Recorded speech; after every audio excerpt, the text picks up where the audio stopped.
to a CNN Democratic presidential candidate town hall with Senator Elizabeth Warren of Massachusetts. I'm Jake Tapper. We are live at Jackson State University, a historically black university founded in 1877 for the first major Democratic 2020 event in the state of Mississippi. We are here with Senator Warren, a former special needs teacher and law professor who made her name fighting the big banks. If elected, she would make history as the first female president of the United States of America. Tonight, Senator Warren will take questions from Democrats and independents who say they plan to participate in the Democratic primaries and caucuses. Please welcome Senator Elizabeth Warren. How are you? Good to see you. Have a seat. Oh, this is fun. So before we begin, you're a former law professor. Feel good to be back on a campus? It always feels good to be back on a campus. Absolutely. Which is more fun, teaching law students, teaching on a campus, or working with senators in the U.S. Senate? Teaching. Are you kidding? Okay. Yeah, much more fun. I thought you might give that answer. Let's start with our first town hall question. The first one comes from Christopher Lane. He's a doctoral candidate in public health here at Jackson State University. Christopher. Good evening, Senator Warren. My question is, Mississippi is a deeply red state and one of the poorest states in the country. Yet many white, poor, and working class citizens continue to vote against their economic interests. What message, if any, do you have that may resonate with them, that may encourage them to vote for you? So thank you for the question, Christopher. Look, this is how I see it. Washington is working great. It's working fabulously for giant drug companies. It's just not working for people who are trying to get a prescription filled. It's working great for big oil companies.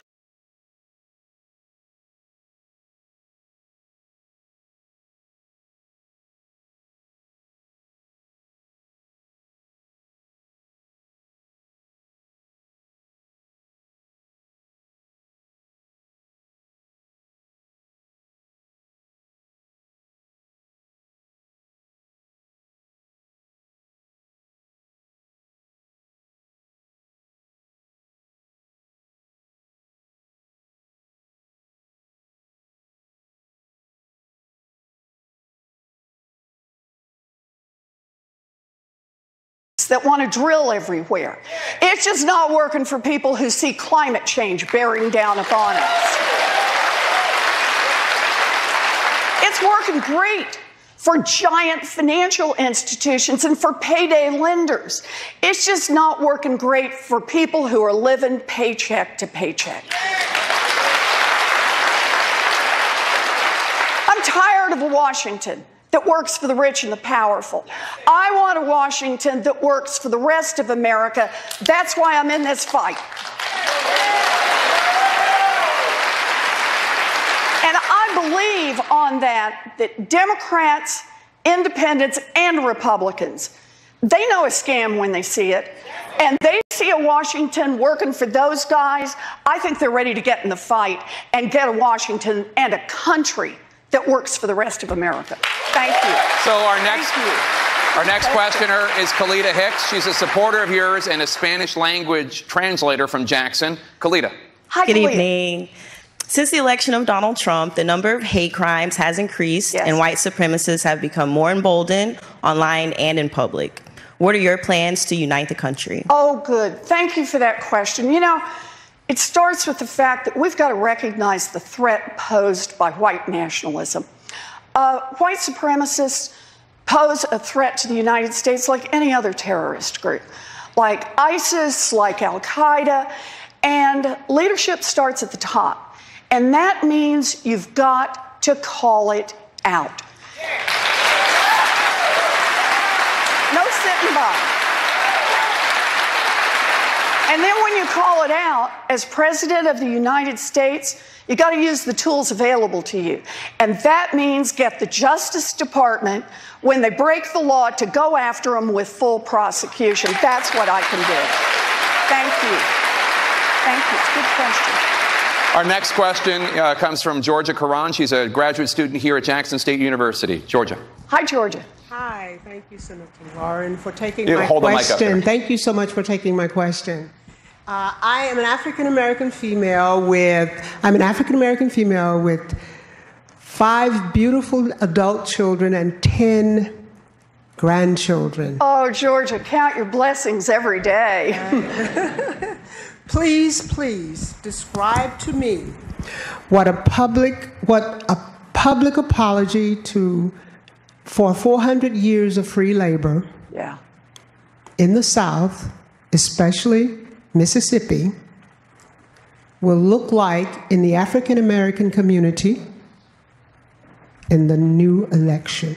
All right. Thank you, Georgia. In the new administration. Thank you. So, America was founded on principles of liberty and freedom and on the backs of slave labor.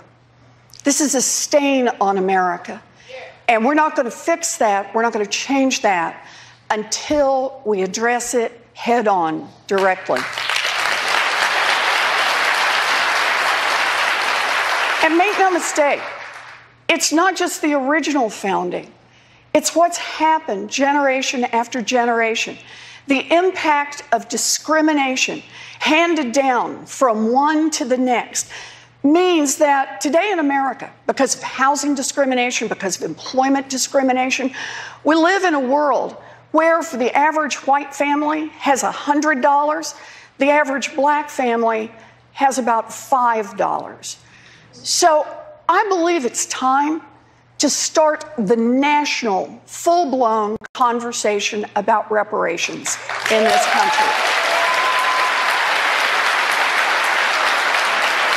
And that means I support the bill in the House to appoint a congressional panel of experts, of people who are studying this, who talk about different ways we may be able to do it, and to make a report back to Congress so that we can, as a nation, do what's right and begin to heal. Thank you. Thank you. Senator, if I could just follow up on Georgia's question. You've said you're open to a conversation about reparations to the descendants of slaves and also to Native Americans. You also said, might that include direct payments, direct financial transfer of money? So there are a lot of ways to think about how reparations should be formed. And I noticed Georgia's question actually started with just the frame of an apology, right? With the frame of a national recognition. We have a lot of experts around the country, a lot of activists who have a whole lot of different approaches to it. And I think the best we can do right now, I love the idea of this congressional commission. Let's bring people together and let's open that conversation as Americans. Let's see what ideas people want to put on the table and let's talk them through. Because I got to tell you, ignoring the problem is not working. Let me bring in Jake Fuchsia. He's a supporter of yours as well. He's a student who founded a labor rights group at the University of Mississippi Law School. That's in Oxford, I believe. He has a question about Medicare for all. Jake. All right. Senator Warren, thank you so much for being here this evening and your tireless advocacy for universal health care. As a supporter of universal health care and an advocate for organized labor, I do worry about the current bill's elimination of private health insurance. Oh, yeah. As that would eliminate the private health employer-based plans that so many unions have advocated for. Can you explain how Medicare for all would be better for workers than simply improving the Affordable Care Act? Okay, so it's a good question. Let's start with our statement that we should make every time we start to talk about changes in our health care. And that is, health care is a basic human right, and we fight for basic human rights.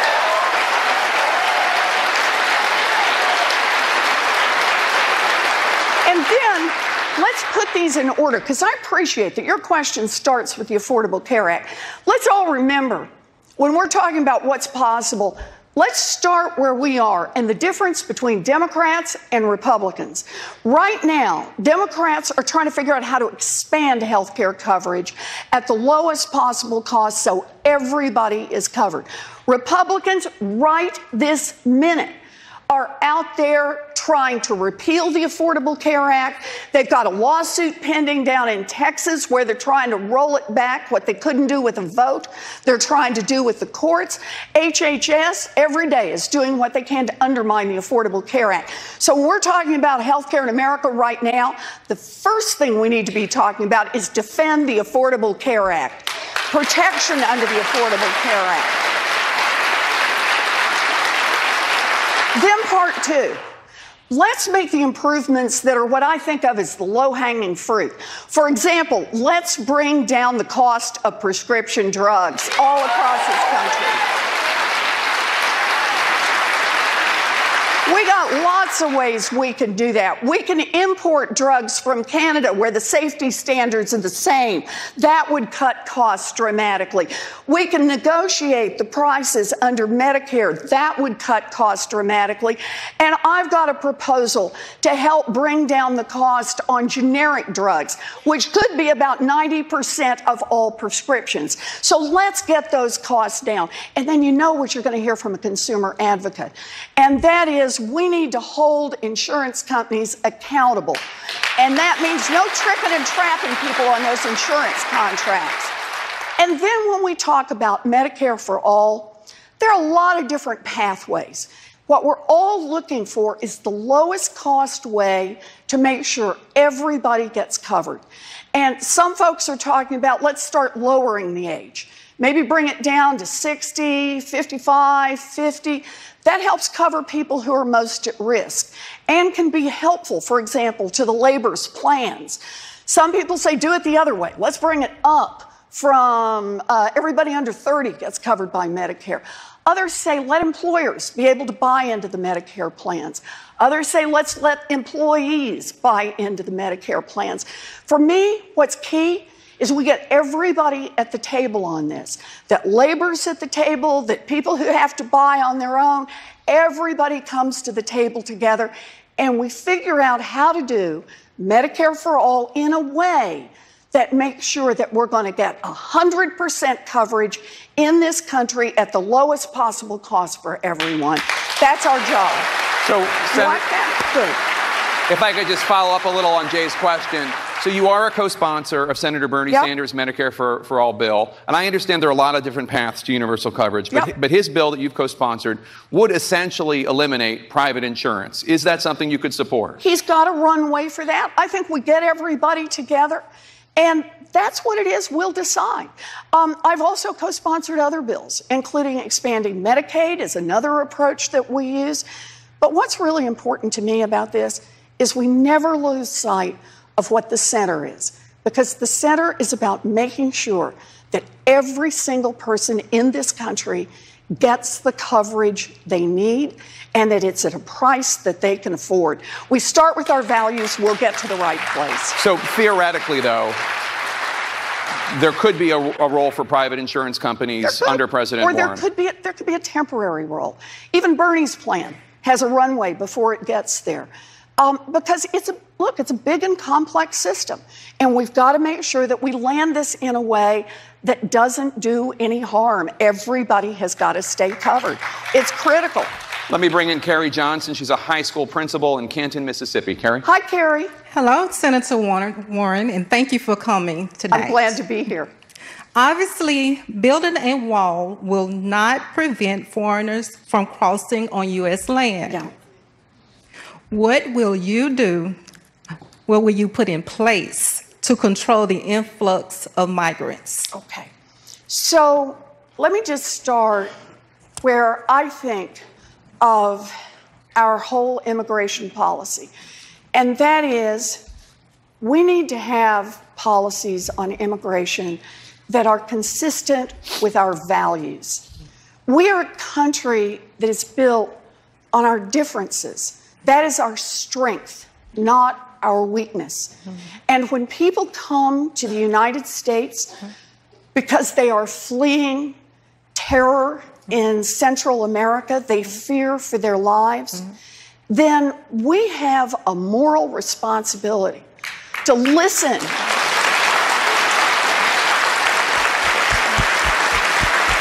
and to be there.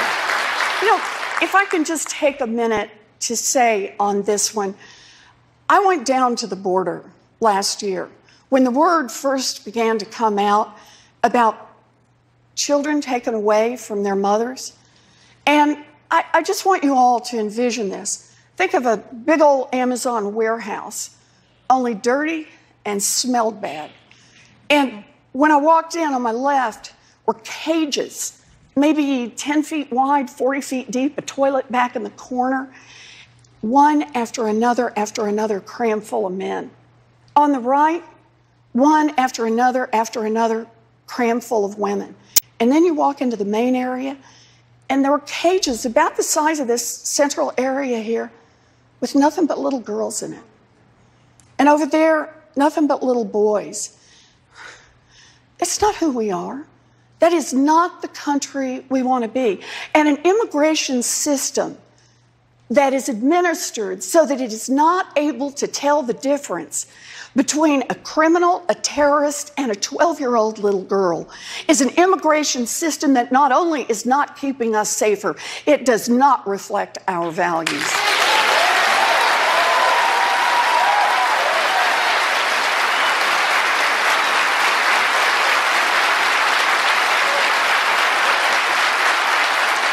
I will not support the building of a wall that does not make us safer.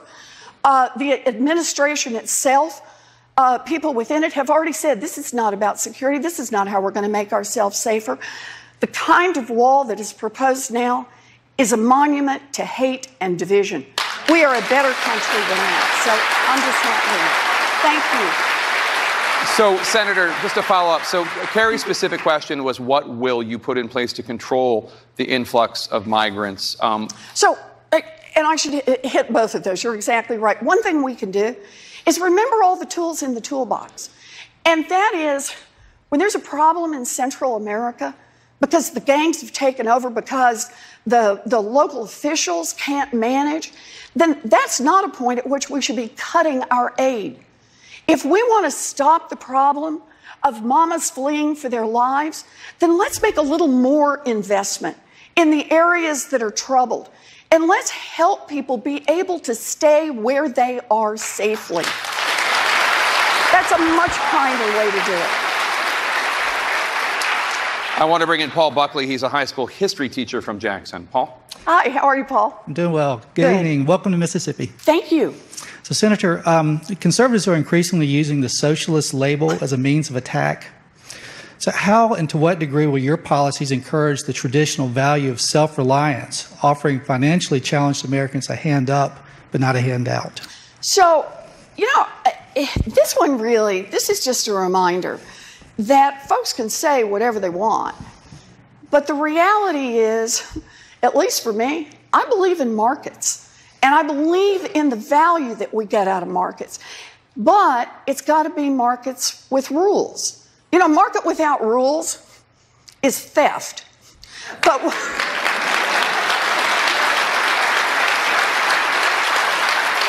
a market with rules, a market with a cop on the beat to enforce those rules, that's how it is that small businesses get a chance to start and to grow.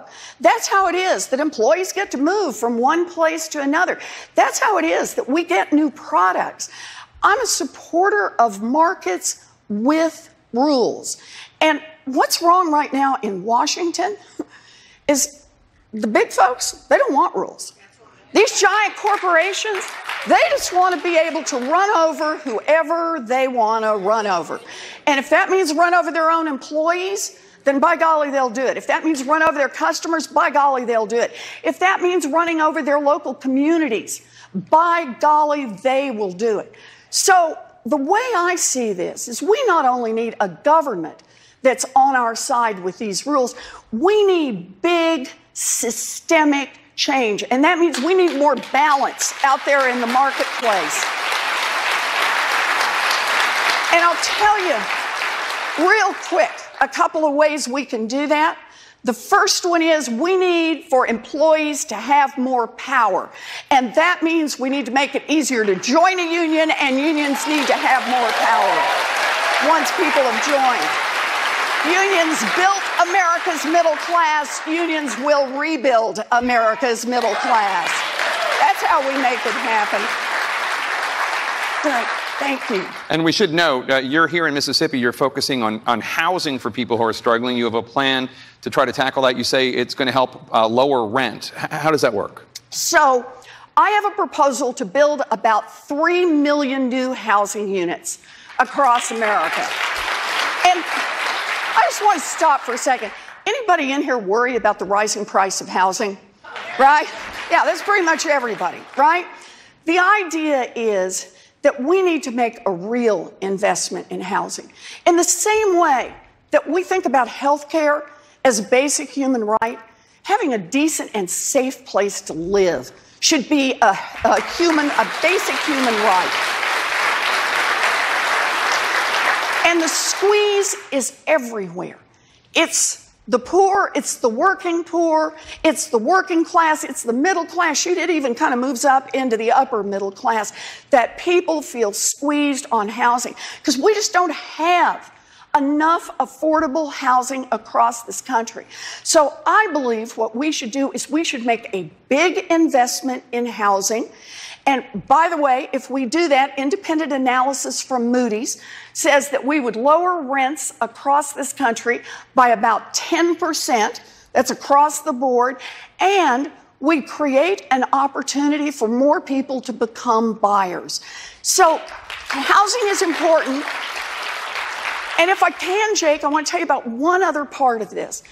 This bill also addresses the black-white gap in housing that comes from generation after generation, not just of passive discrimination, but realize that into the 1960s in America, the purchase of homes for white families and discriminating against black families. That's redlining.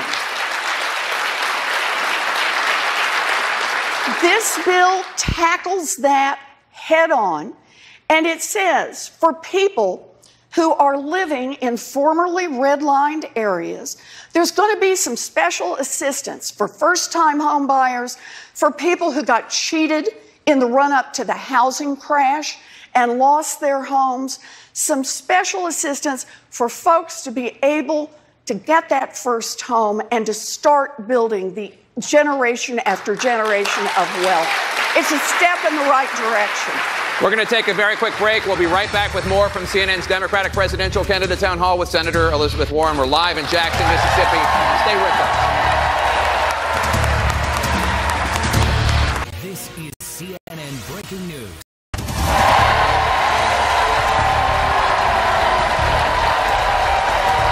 Welcome back to CNN's Democratic Presidential Candidate Town Hall with Senator Elizabeth Warren. We are live on the campus of Jackson State University. We're going to go to the questioners in a second, but before we do, I do want to ask a little bit about your personal story because voters nationwide are just getting to know you. You grew up in Oklahoma. I did. And you've talked about how your family stood at the brink.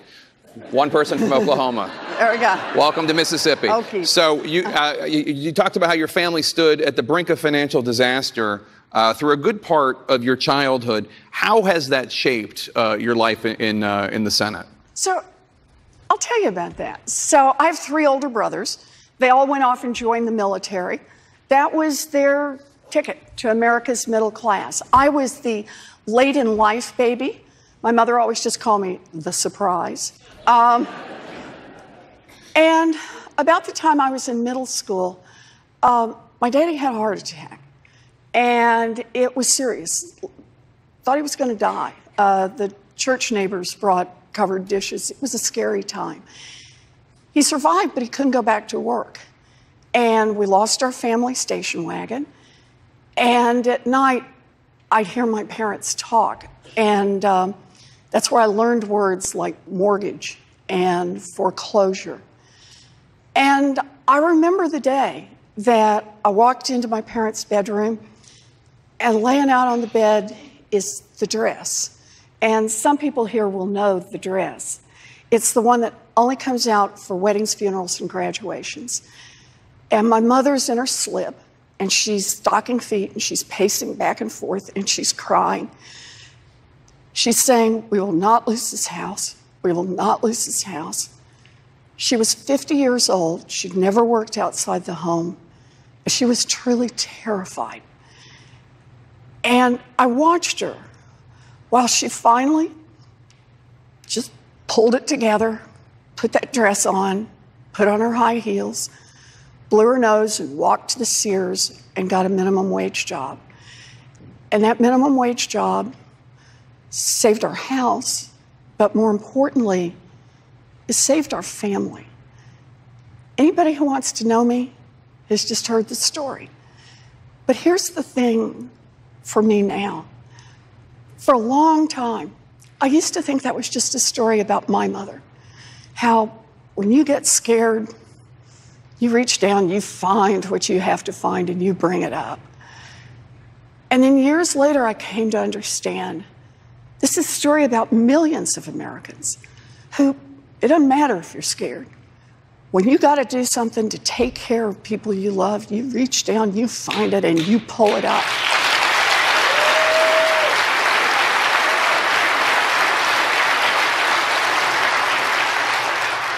And then it was years later that I came to understand it was also a story about government. Because when this happened to my family, the minimum wage in America would support a family of 3. It would take care of a mortgage, utilities, and put food on the table. Today in America, a full-time minimum wage job will not keep a mama and a baby out of poverty. I am in this fight because I believe that is wrong. You know, it's for me, there's the whole story of why I'm in this fight. Washington once asked the question, at least on minimum wage, what does it take to support a family, to get a little toe in the door? Today, I hear them in Washington. They ask, what will improve the profitability of giant multinational banks? Well, I want a government that doesn't work for giant multinational corporations. I want one that works for little families like mine. I want to bring in Latoya Hubbard. She works for a defense contracting firm here in Mississippi. Latoya? Good evening. Hi, Latoya. Do you have any plans of relieving federally funded, overwhelming student loan debt burdens, being that many middle class and poor individuals obtain those loans to create a better future but are having issues doing that? Oh, Latoya, the answer is yes. I have got plans to reduce student loan debt. Let me just start here.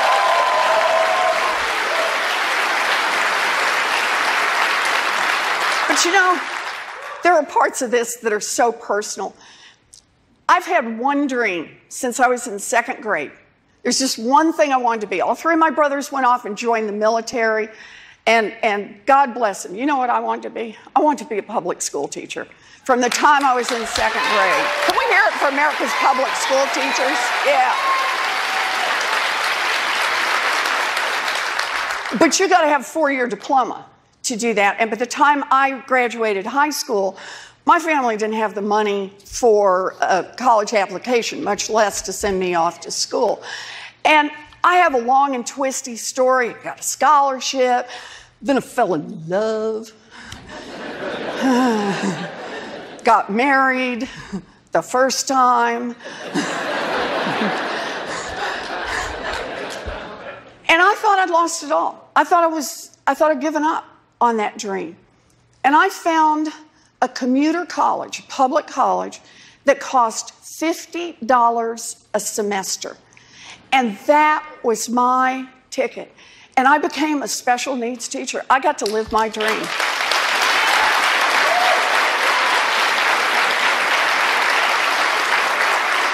So let me just say, I believe in what we can do through education.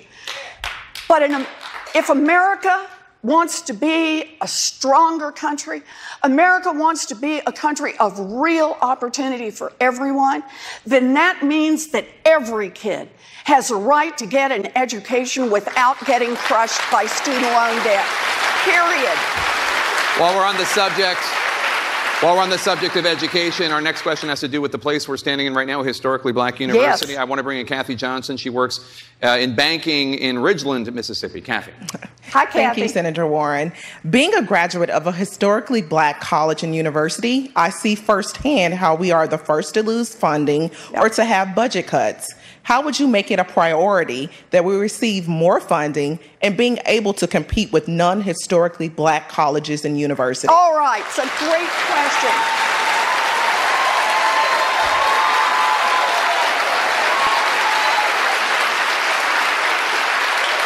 I believe in HBCUs. I just want to say I am the proud recipient of a diploma that was granted to me at Morgan State University. So, as part of their commencement address. So, let me put it this way. What we've got to do is we've got to be willing to invest more in our colleges and universities across the board. We have got to bring down the cost of an education. And for the schools that are serving the students who often come from first time to come to college, from families that struggle more, then that means we've got to double down a second time to make sure they have the resources they need.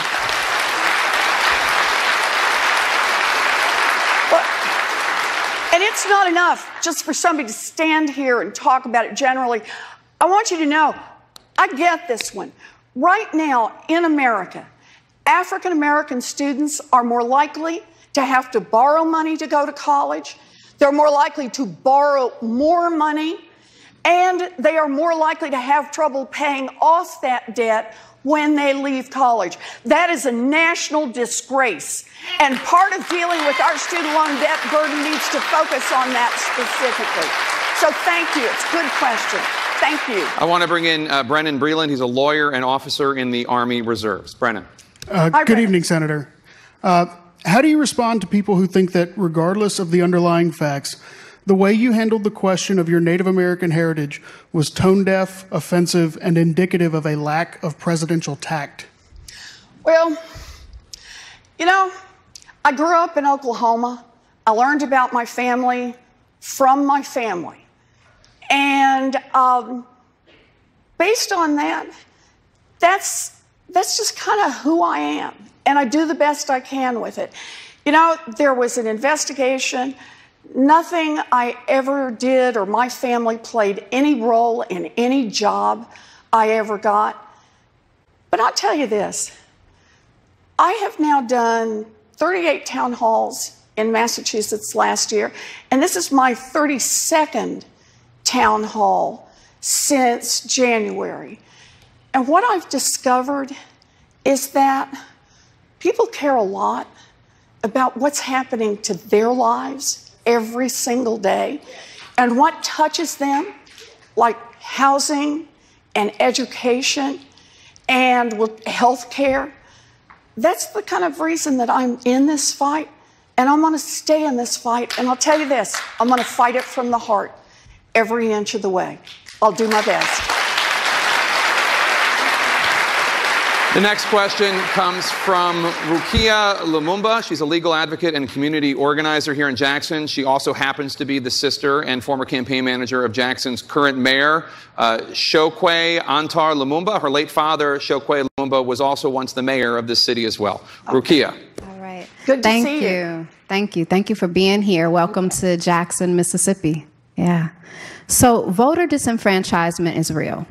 In Mississippi, there are 23 felonies that once convicted ban a person from voting for the rest of their lives, literally limiting their citizenship and right to democracy. Moreover, residents' access to voting is limited by archaic voter registration processes and limited voting formats. How will you expand voting rights to the formerly incarcerated, ensure online voter registration, and non-excuse early voting? All right.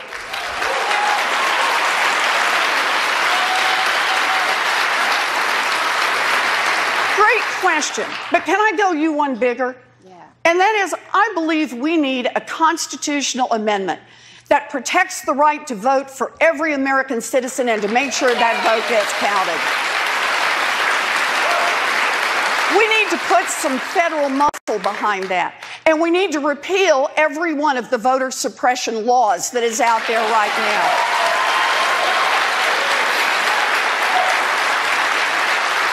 And I'll tell you one more.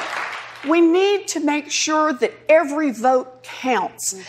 And I want to push that right here in Mississippi, because I think this is an important point. You know, come a general election, presidential candidates don't come to places like Mississippi. That's true. Yeah.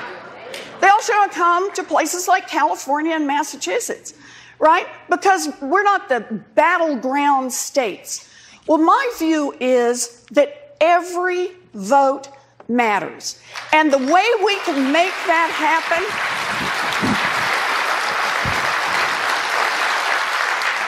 is that we can have national voting, and that means get rid of the Electoral College and every vote counts. Yep.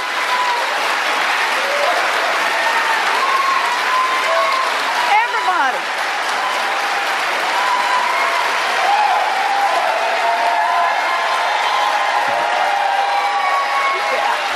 I want to. I think everybody ought to have to come and ask for your vote. What do you think? Yeah. I want to bring in Hannah Burnell Williams from here in Jackson. She's hoping to go to graduate school. Hannah? Hi, Senator Warren. Hi, Hannah. Recently, many leaders in our nation have taken a stance on whether or not Confederate symbols should remain in the public eye in many of our cities, towns, and parks. As a presidential hopeful, do you have any plans on addressing the removal or lack thereof of the reminders of this nation's dark past, or have any plans on preserving the nation's history in a way that explains it in a more educational sense versus showing praise to the losing side? All right. You put it right.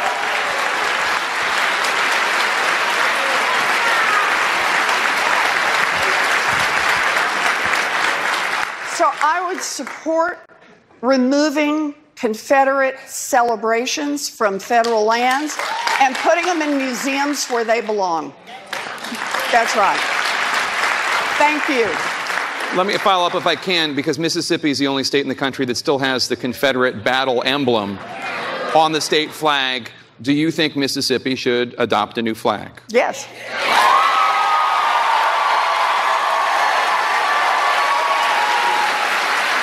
That was the shortest answer I've ever gotten from a politician in my life. We'll be right back with more from CNN's Democratic Presidential Candidate Town Hall with Senator Elizabeth Warren. We're live in Jackson, Mississippi. Stay with us.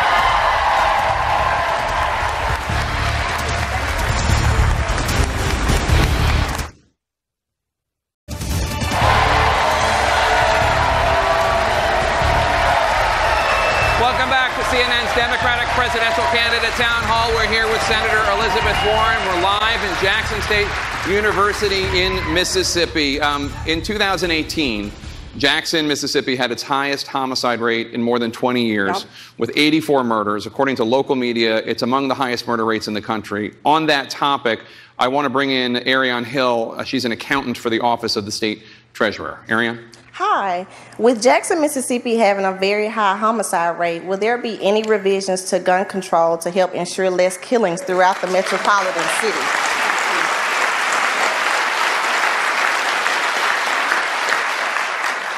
So here's how I look at this. Laws should reflect our values. Laws are about our morals. And right now, across this country, we lose on average 7 children and teenagers every single day to gun violence. Just pause for a minute and think. If we were losing 7 children every single day to some mysterious virus, man, we'd be pulling out all the stops to say, what can we do to change that? Where's the medicine we need to develop? How can we respond? What do we need to do? But instead, with gun violence, right now, we're not doing anything. Not even the most sensible kinds of things. Background checks. At the federal level, no fly, no buy. Like if you're on the terrorist watch list, maybe you shouldn't be able to buy a gun.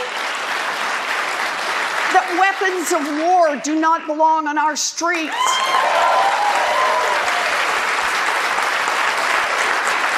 No bump stocks to make it easier to kill. No. There's so much that we could do to improve safety for our children and for all of us. Things that people agree with who are gun owners and things that people agree with who are not gun owners. And we have to do them at a federal level. Because the problem is, even if you change your laws right here in Mississippi, if they don't change their laws in the other states, if they still have the gun show loopholes, somebody just go there, put it in the back of a pickup, and come on down. So this is a national problem. Goes back to the question I've been talking about, who does government work for? Right now, it works for the wealthy and the well-connected, and that means we have a federal government being held hostage by the NRA. I believe we can fight back, and we can change that together. Senator, let me bring in Samantha Manning. She works here at Jackson State University as an administrative assistant in the Disability Services Department. Samantha. Hi, Samantha. Hello.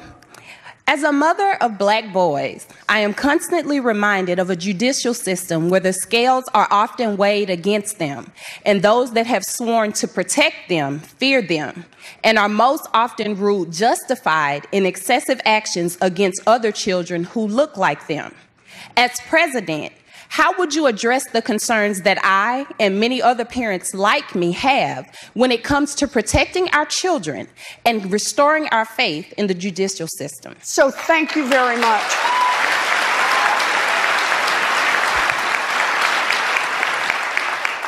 I start with the principle, the 4 words carved above the United States Supreme Court: equal justice under law. Right.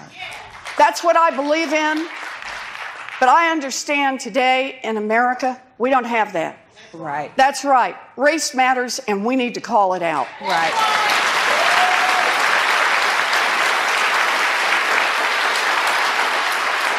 Now, I'd like to follow some of the very practical efforts that Barack Obama, President Obama, put into place when he had his Justice Department going after the police departments that were violating the rights of young Black men and women across this country. I know there's much to criticize this administration about, but the very fact that the Justice Department under President Obama had worked with police departments around the country, and they were not finished, but had worked with, and some had already reached the point of signing consent decrees, of starting new training, of trying to put themselves on a better path. There are many good people in law enforcement who want this to work and want to make it work if they have the right resources, if they have the right opportunities, if they can do community policing.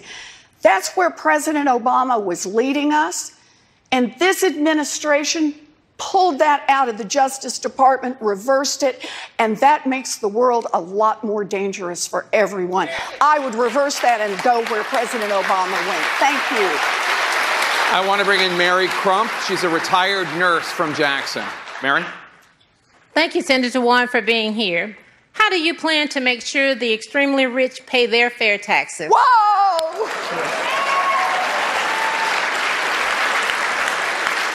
So, look, we need big structural change in this country.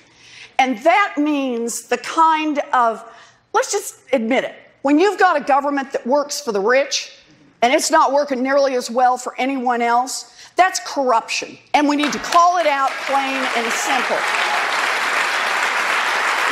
So the first thing we need to do is we need to attack that corruption head on. I have the biggest anti-corruption bill since Watergate. Big problem? You got to have a big bill to deal with it.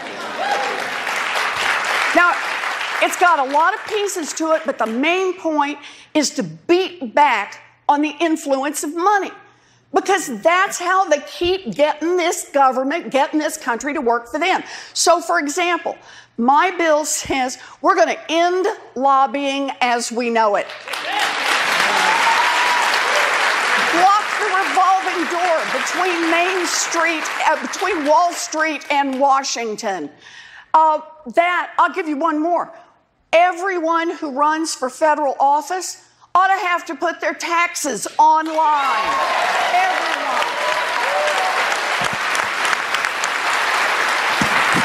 So part one, we got to deal with the corruption head on, but let me give you a part two. I was talking earlier about we got to rewrite the rules in this economy. And part of that is putting more power back in the hands of workers. Unions, that's one way to do it. I've got an accountable capitalism bill that says on the big Fortune 500 companies that we're going to have employees also sit on the board of directors and help make decisions. But there's one more we got to talk about, and that is my ultra millionaires tax. So the idea is on the truly great fortunes, $50 million and above, we start charging 2% a year on just that 50 millionth and first dollar and on up. 2% a year. By the way, anybody in here a homeowner? You've been paying wealth taxes for a long time. They're just called property taxes. I just want to include the Rembrandt and the diamonds in the property taxes. So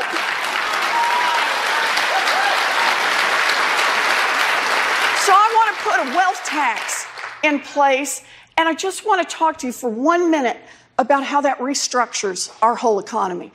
We get a 2% tax on the 75,000 richest families in this country. We would have enough money to provide universal child care, universal pre-K, universal pre-K for every child in America and still have $2 trillion left over. Let's make it happen. We'll be right back with more from CNN's Democratic presidential candidate town hall with Senator Elizabeth Warren. We're live in Jackson, Mississippi. Stay with us.